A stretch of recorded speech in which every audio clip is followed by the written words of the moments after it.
Hello guys, and welcome back to the Our Minds channel and another sit down video. It has been a minute, but we're back.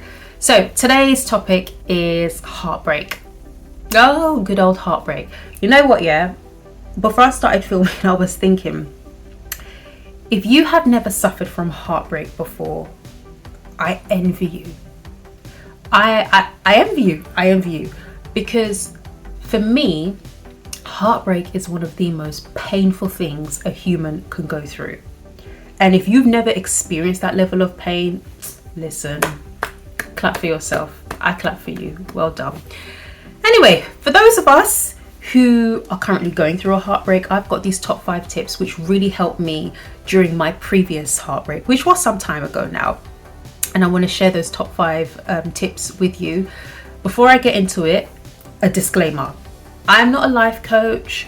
I am not a healthcare professional like a therapist or a counselor or anything like that. But darling, hey, let me tell you, I do have a PhD in heartbreak. Yes, but not anymore.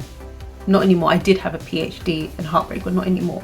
But I'm going to share these top 5 tips with you in the hope that it encourages you and it gives you hope as well. Right, number 1. Feel it. You have to feel the pain. Do not suppress the pain. Do not go about your daily business thinking that you are okay. You're not okay. And that famous saying, it's okay not to be okay. You're going through a breakup. And especially if you are on the receiving end of the breakup, like you're the one who is being broken up with, it hurts and it cuts deeper. Now, what I'm about to say, just bear with me and just actively listen to me without just hearing the words that are coming out of my mouth.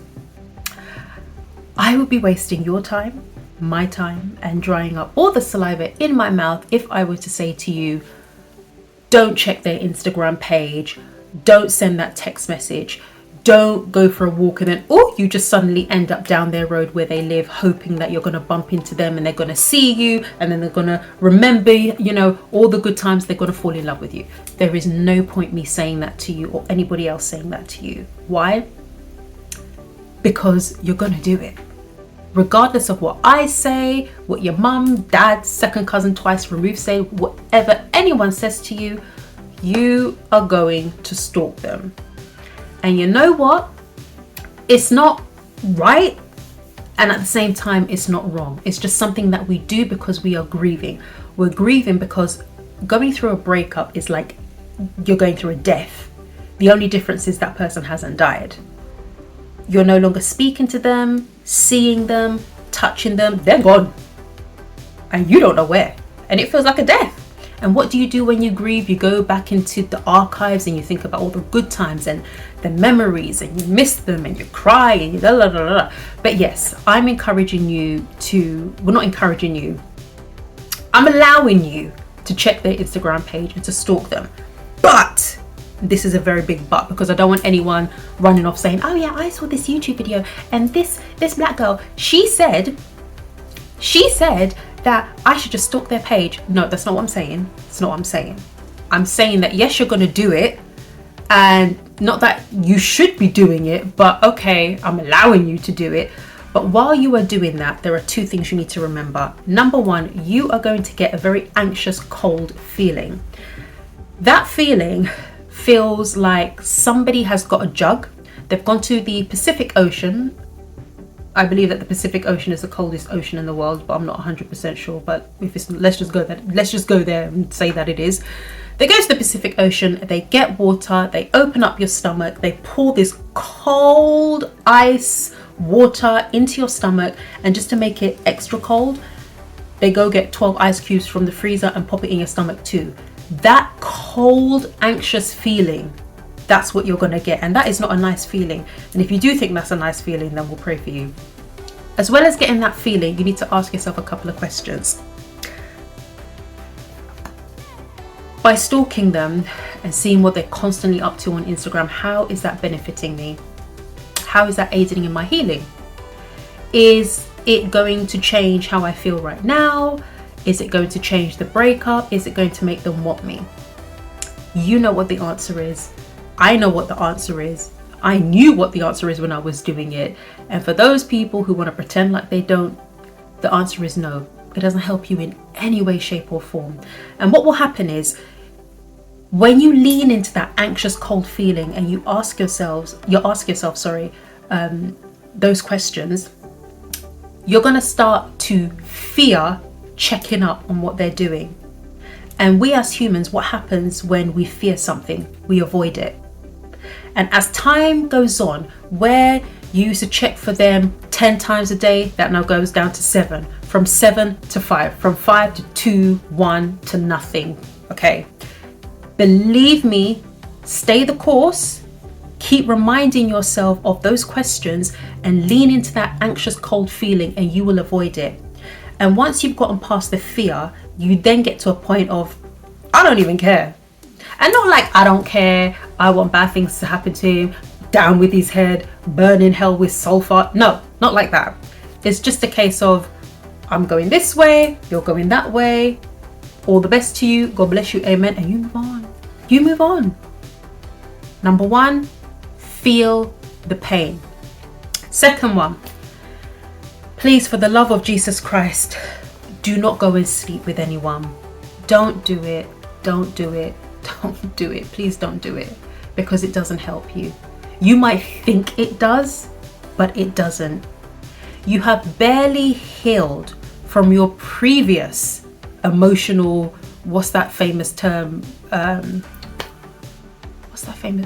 Your previous emotional soul tie, and you're now coming to create another soul tie with a new person. Do not make yourself vulnerable when you have not healed from what has hurt you. Do not now put your healing in the hands of somebody else, especially when it comes to sex. Like, again, you have to ask yourself this question: how is this healing me? And please don't say, oh, but that's saying, oh, in order for me to get over that person, I need to get under somebody. No, you don't. No, you don't. No, you don't. And you know you don't. But because you are in that pain, you just want something, anything to take your mind off that pain that you are in. If you are in pain and you go off with somebody else and you do the deed with somebody else, that's not going to help you. It's not going to heal you. If anything, it's actually going to confuse you even more. And dare I say, it actually kind of makes you miss that person, your ex, even more. And that's what you don't, that is what you do not want, because you've broken up for a reason. So please do not sleep with anyone. You are not going to die if you don't do the deed. You're going to be living. Trust me. I've never heard of anyone dying because they were deprived of sex. All right. Number 3, do not idolize anyone's relationship. Now, this is something that I did a lot. I would look at every single relationship, whether I knew the person or not. I could be sitting on the bus and see a couple opposite me kissing the face of each other, and I'll be like, oh my God, they've got such an amazing relationship. Don't do it. Don't do it. What happened in your relationship, whether you caused the breakup, whether you did the breaking up, whether you were on the receiving end of the breaking up, everybody's relationship is different. And it's a fact that nobody knows what goes on behind closed doors. Slight story time here. It was not even a year into my last breakup. One of my best friends, her friend was getting married, and I knew her because we used to work together. And it was an abroad wedding, and it was all great and blah, blah, blah, blah, blah. And I got so emotional at this wedding, and I started crying, and I wouldn't stop crying. And I just thought to myself, oh my God, they're so in love and they were so amazing. And oh my God, I should be at the altar with my ex, and it hasn't happened. And I'm talking snot bubble crying. Anyway, we're at the reception now, and we're having the dinner, and they're giving the speeches, and the groom is giving a lovely speech about his wife. And again, there I go like a fool, bawling my eyes out. So my guy friend next to me, he was like, why are you crying so much? And I explained to him, and I said, it's so beautiful, and like, this is the relationship that I want. And you know what the guy said to me? He said, but you only see this, you don't know what they've been through. You should never look at anyone's relationship like that. Just concentrate on your own. Now, at the time, I was just like, leave me to have my moment. I just wanted to cry. Cry. Not even a year and a half had passed, and unfortunately, they separated and now they are divorced. Do not idolize anybody's relationship. Don't. Now, you can admire a relationship, be like, oh yeah, you know what, they look like they've got a really good relationship. God bless them. God, I hope I have a nice marriage and relationship with whoever my wife or my partner or husband is. That's how you have to think. But when you go through a breakup, everybody's relationship is amazing. It's really not. It really isn't. So do not idolize anybody's relationship. The fourth thing that I would say is do something every day that makes you feel good, providing that you don't hurt or harm yourself or other people. When I've gone through my depressive episodes and when I went through my heartbreak and I look back now, something that has really stood out to me is even in the midst of my pain and my despair, and I thought I couldn't go on anymore and I just wanted to die and oh my God, God take the pain away, there was always a teeny tiny bit of hope within. In your pain, trust me, in your pain, in your challenging times, there is something that gives you joy, that gives you hope, that gives you peace. Lean into that. Now, I don't know what it is for you. But for me, back then, there were two things. Dancing like a mad woman in my bedroom and having hot bubble baths. Oh yes. Those were the two things that gave me joy, that gave me a little bit of happiness and made my mind forget about the emotional and mental pain that I was in. And when I think back now, I'm like, there were moments of I'm gonna be okay, but I never leaned into that. And it's only now that I'm out of it, I think back and I'm like, there were moments. So what I'm trying to say to you guys is, in your moment of pain, there is always something that brings you joy. You might not feel it every day, but there is something, and even if that little bit of joy or that little bit of happiness lasts for all of 10 seconds, hold on to those 10 seconds, because those 10 seconds, that's a glimmer of hope for you. And we all know that when you are at your lowest, you are clutching for hope. You are hoping for hope. And I truly believe this, that in your pain, somewhere in the midst of your pain, there is hope there. We always try and suppress it or move it away. And we say to ourselves, because I do this all the time. Well, I used to do this all the time.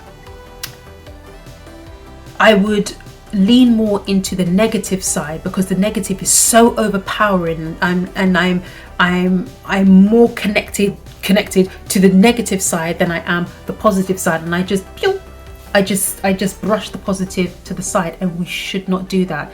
I guarantee you, if you are going through something difficult right now, and even whether it's a heartbreak or not a heartbreak, just have a moment with yourself. There is something in your day that you want to do that you know is going to make you feel good, and it doesn't have to be big. It can be the tiniest thing. It could be, do you know what? It could be cleaning your teeth. It could be cleaning your teeth. It could be, I can't wait to get home after work and I don't know, watch the second episode of my favorite Netflix show. It could be anything. In your pain, there is something, as tiny as it is, there is something that makes you feel good. Lean into that. And then my final thing is to pray. To pray. Now, I know that there are some of you who you might not believe in God. For me, I am. And hey, I have been a Christian all my life, all right? But before my last heartbreak, let me tell you, would my mom ever watch it. She probably will never watch this. I never had a relationship with God. Like, I knew God, prayed to God, believed in God, yes God, but a relationship, I did not have a relationship. I know why I'm laughing. I truly knew what prayer was when I was going through that breakup. That pain, I was like, whoa, because it was that on top of everything else that was going on in my life. And I'm telling you, prayer was definitely the most number one. That should have been number one on my list. That was the number one thing that really got me through. And I'm not talking that prayer as in, our Father who art in heaven, hallowed be thy name. No, I'm talking snot bubble, eyes bulging now, crying so hard that there's no more tears in your eyes. Would I even call it a prayer? Listen, I was having some serious chats with God to the point where I was like squaring up to him, like me squaring up to the Lord above. And that was where I had my sorry, I'm just remembering the time of when I was doing that. That was when I can truly say I started my relationship with God. Now, like I said, I know some of you might not be believers, and okay, but for me that's something that I leaned into, and I can't give you an alternative to not praying, because I didn't do the alternative. And through that prayer, I now know, looking back at it, although I didn't feel it at the time, or maybe I did feel it at the time, but I just didn't want to acknowledge it because I was so in tune into the negative. Now looking back, I know that praying every day the way that I did and talking to God the way that I did strengthened me, kept me going. It gave me the hope that I needed. And I didn't say the longest prayers. I wasn't having the longest conversations. Sometimes I would be so heartbroken, I couldn't even get the words to come out of my mouth. I would just be there on my bed, start crying, be like, God, cry. And I'll have some words in my mind, and then I'll just be like, you know what? Now is not the time, God. But you understand what I'm saying. I just couldn't get the words out. But there was a, do you know what was, why was it weird? Whenever I would get overwhelmed like that, there was a sense of peace that would come over me. It's almost like, you know, when you're feeling having a bit of a down day, and then somebody gives you a cuddle and you're like, oh, that feels nice. That's how it felt for me when I finished praying. And like I said, sorry, before I say my next point, because of me praying, whenever I was facing challenging times, I knew that I had to lean on prayer. Because if I didn't lean on prayer, what do I have? Who do I go to? And then yes, I am very, very thankful that during my heartbreak and during my hard times, I did have my mum. I did have my sister who would give me encouraging words. I've got some amazing friends. Not the old friends, I mean the new friends now, who, you know, were there for me. Shout out Gideon, Bella and Betty, pop. Those guys there, all the encouragement they would give me. But I had a yearning. There was something inside me that needed more, and that I truly believe was God calling to me, saying, girl, I'm here, you know, come and talk to me. So guys, those are my top 5. You first of all have to feel it. What was the second one? Don't sleep with anyone. Don't do it. Make sure you do something every day that makes you feel good, providing that you do not hurt yourself or harm other people in the process. Do not idolize anybody's relationship. And the 5th one is pray. As always, I hope that you got something from this video. Take care, guys, and I will most definitely see you in the next one. Bye.